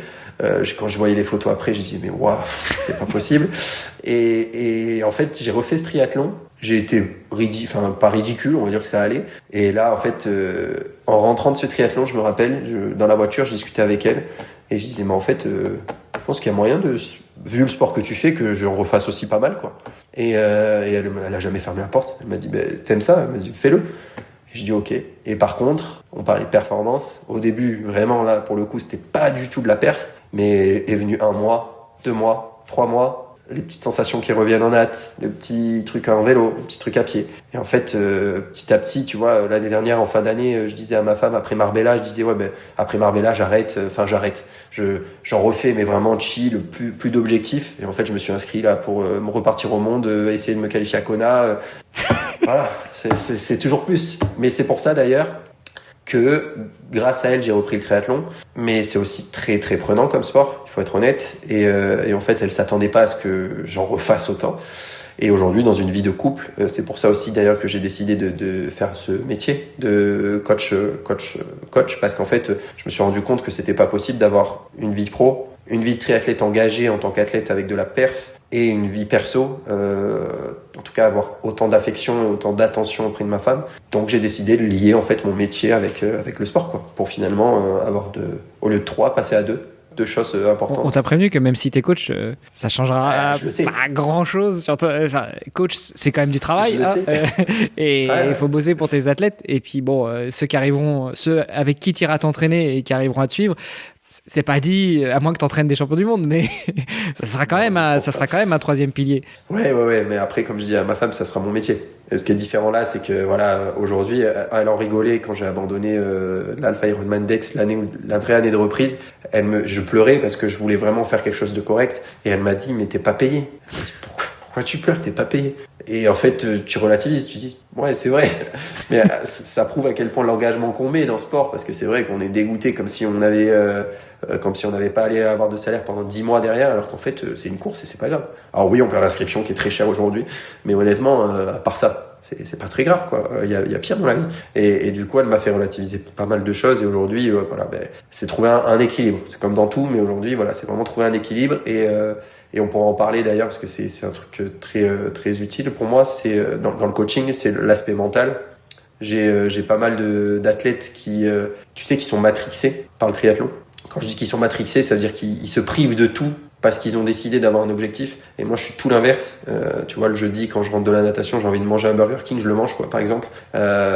Quand j'ai envie d'aller boire ou d'aller faire la fête, je vais faire la fête. Et aujourd'hui, ça, c'est un aspect mental qui joue énormément. Et dans le triathlon aujourd'hui, je trouve que trop de monde se prend au sérieux. Ouais, je suis tellement d'accord avec toi.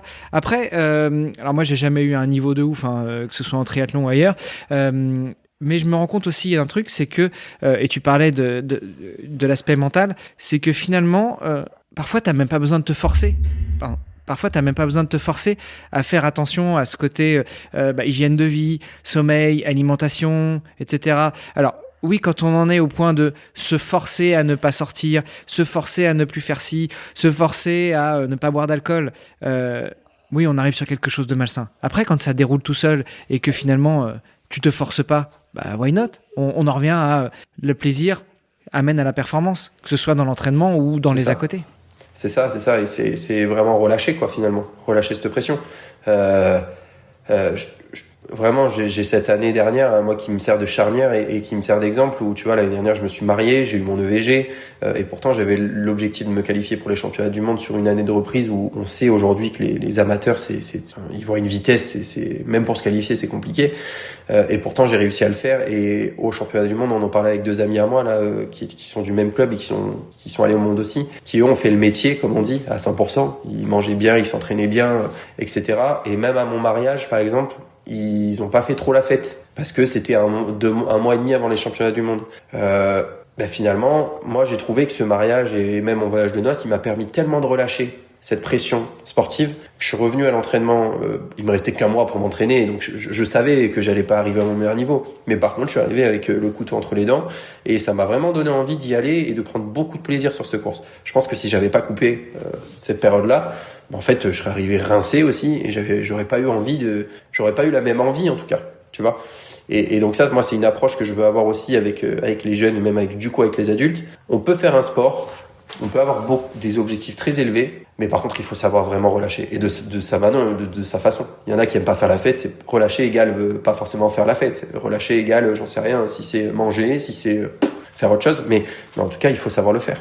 Et aujourd'hui, c'est ce que je te disais tout à l'heure, il y a tellement d'athlètes, de triathlètes ou autres, qui s'y sont mis il y a pas longtemps, qui ont vu qu'ils avaient un bon niveau et qui tout de suite se disent je veux passer pro ou je veux être excellent.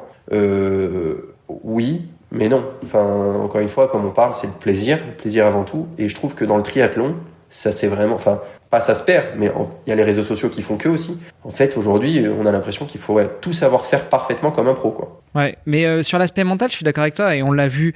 Enfin, on a vu tellement de choses pendant le Covid, mais au-delà du repos du corps, il y a eu aussi ce repos mental. C'est-à-dire tous les athlètes, tous les top athlètes, ils l'ont tous dit. Oui. La première semaine, les 2 premières semaines, quand on était confinés, c'était compliqué parce qu'on tournait en rond, on savait pas quoi faire. Et au bout d'un moment, quand tu lâches la pression, enfin, ils sont tous revenus, ils étaient reposés psychologiquement, physiquement, et ils ont tous claqué des perfs de dingue. Ouais, c'est ça. Ouais, oui, en tout cas, ce côté prépa mentale et on va dire ce côté mental, parce que c'est même pas une prépa, savoir faire la part des choses pour moi, c'est encore une fois une question d'équilibre. C'est super important, mais on parlait, tu vois, des jeunes et là des adultes et que ça soit pro ou non. Je te parle de ça chez n'importe qui, n'importe quel athlète, qu'il soit jeune ou non. C'est que c'est vraiment un équilibre mental où pour moi, et ça vient depuis tout petit. Quand on repasse dans ce qu'on disait tout à l'heure où je te disais mon papa avec mon frère il nous matrixait triathlon un peu et ben je me souviens que des fois on n'allait pas aux anniversaires des amis quand on était en école primaire le mercredi après-midi parce qu'on avait vélo. Ben non, enfin voilà, c'est ça, tu vois, et c'est pour ça que je te parle depuis très jeune mais jusqu'à adulte. Il y en a certains qui viennent pas boire une bière le soir, ben non, parce qu'il y a vélo le lendemain. L'un n'empêche pas l'autre. En fait, au bout d'un moment, il faut encore une fois savoir, chacun a son équilibre, mais il faut savoir le trouver, quoi. C'est clair. Et là, on parle que du sport, parce que finalement, on pourrait à nouveau partir sur la prépa mentale, mais c'est pareil pour tout. Enfin, des gens qui sont à fond dans les études, un moment, ça passe ou ça casse, et puis à fond dans le boulot, et enfin, bref. Anyway. Ouais, c'est ça. Écoute, mine de rien, le temps file, hein, ça fait déjà 1h15 qu'on échange. Je te propose qu'on se dirige doucement vers la fin. Tu renoues un peu avec la performance. C'est quoi les prochains objectifs ? Tu nous as dit essayer d'aller chercher une qualif pour Hawaï, mais ça va passer par quoi ?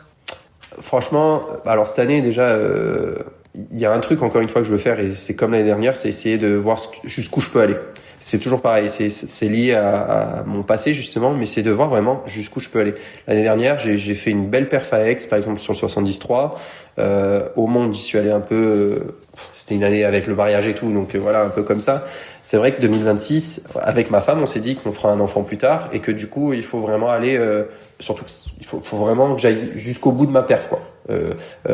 Surtout que c'est l'année avant que je passe coach. C'est un peu, c'est lié, hein, forcément. Quand un athlète moi vient me voir, c'est plus cohérent qu'il vienne voir un athlète qui a fait une très bonne perf et qui est un athlète plutôt que quelqu'un qui a jamais été athlète. Donc là, tu vois, cette année, moi, j'ai vraiment plus d'ambition que l'année dernière. Donc je veux vraiment me requalifier au championnat du monde 70.3, donc qui sont à Nice aussi. Ça c'est presque l'objectif numéro 1. Mais je fais aussi mon premier full. Donc mon premier full à Nice. Pour le coup, il y a beaucoup de choses à Nice, mais parce que mon papa a couru là-bas quand il était plus jeune et ça me tenait à cœur de le faire là-bas. Et sur le premier full, en fait, finalement, mon ambition, c'est de me faire énormément plaisir.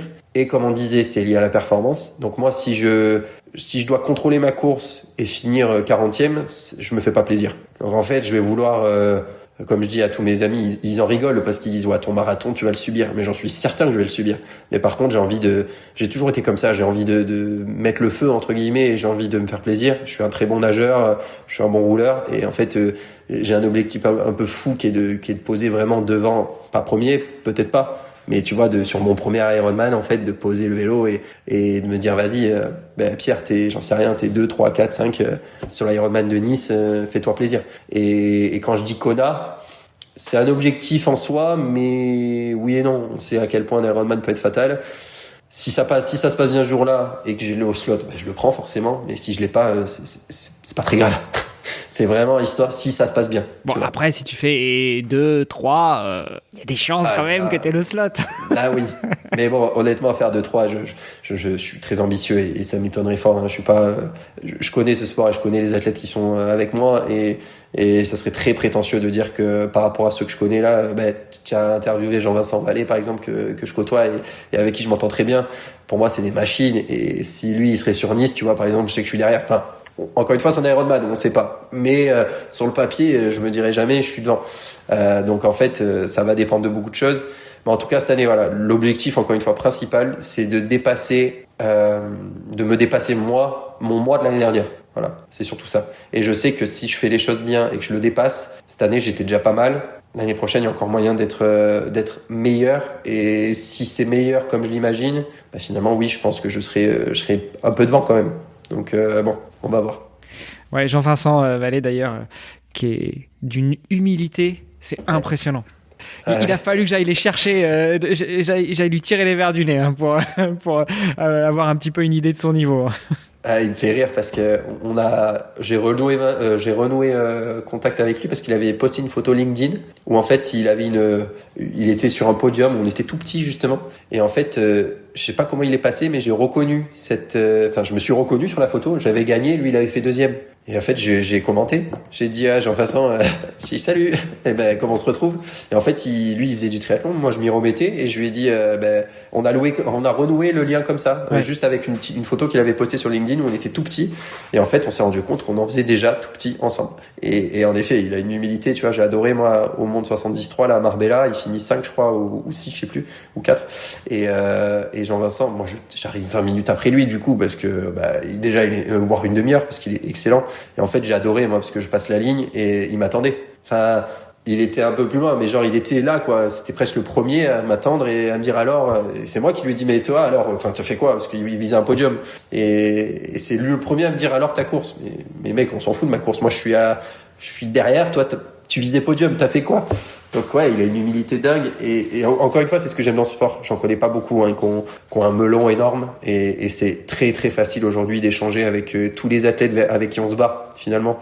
Sur Instagram, moi j'échange tous les jours et je parle tous les jours avec des mecs avec qui je vais me battre en 2026, mais c'est bon enfant. Enfin c'est comment dire, c'est pas malsain. Et c'est pour ça que j'aime ce sport aussi. Franchement, c'est génial. Bon, il faudra que tu m'aides alors, parce qu'il y en a plein avec qui j'aimerais échanger, mais je sais pas si c'est les agents ou si c'est le fait que ce soit marqué podcast quand je les contacte que ça les effraie, mais va falloir que tu m'aides. Et puis Jean-Vincent aussi. Tu me diras. J'essaierai d'envoyer un message. Ça marche. Un message. Écoute, la question signature du podcast revient sur le nom du podcast qui s'appelle Devenir triathlète. Toi, aujourd'hui, après tout ce que tu as vécu en étant jeune, en étant matrixé comme ça, après ce burn-out du sportif ou ce dégoût du triathlon, après ce retour au triathlon, ce serait quoi ton meilleur conseil pour devenir triathlète?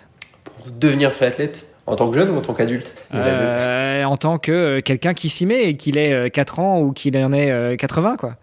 Encore une fois, on rebondit sur ça, mais le meilleur moyen de devenir le meilleur triathlète qu'on soit, c'est de garder du plaisir dans la pratique. Donc en fait, il y a toujours un sport qu'on préfère, qu'on aime moins qu'un autre. On en fait 3, donc il y en a un des 3 qu'on aime un peu moins, mais c'est de garder vraiment ce plaisir dans la pratique et ce. T'aurais pu partir de celui qu'on aime le plus? Parce qu'il y en a 3, il y en a un qu'on aime moins, mais aussi un qu'on aime le plus. Un qu'on adore, justement, en général. Non, honnêtement, c'est de se fixer des objectifs personnels, pas chrono, pas de performance, des objectifs personnels, et juste aller les atteindre, mais toujours avec ce plaisir. Parce que se fixer un objectif et l'atteindre avec un déplaisir, je pense que dans le sport et dans autre chose, c'est la pire chose qu'on puisse faire. Donc ouais, plaisir, et progresser gentiment et à son allure. Écoute, je valide. Je valide la réponse. Pour terminer, dernière question. Où est-ce qu'on te retrouve? Où est-ce qu'on te suit? Où est-ce qu'on t'encourage? Et puis, si tu as déjà une idée de ta prochaine structure, vas-y, balance déjà le nom. Comme ça, on ira, quand on écoutera le podcast dans quelques mois, quelques années, on saura où aller taper.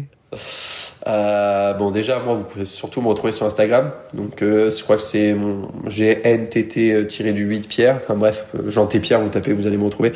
Mais le nom de la prochaine structure, alors c'est compliqué parce que on est en train de le bosser, mais je compte certainement pas en ouvrir une à moi à 100%. Je compte rejoindre un ami qui est dans mon club et qui en a déjà une.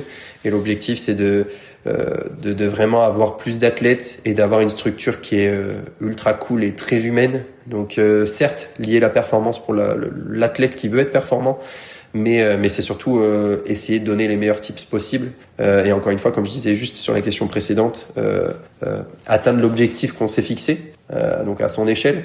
Mais nous, on va essayer de le faire avec le maximum de professionnalisme et surtout du côté humain et pote. On veut créer des stages avec voilà, le coach, c'est pas que le coach quoi. Le coach c'est le mec avec qui on peut déconner, c'est le mec avec qui on peut avoir toute autre chose quoi, même une relation amicale.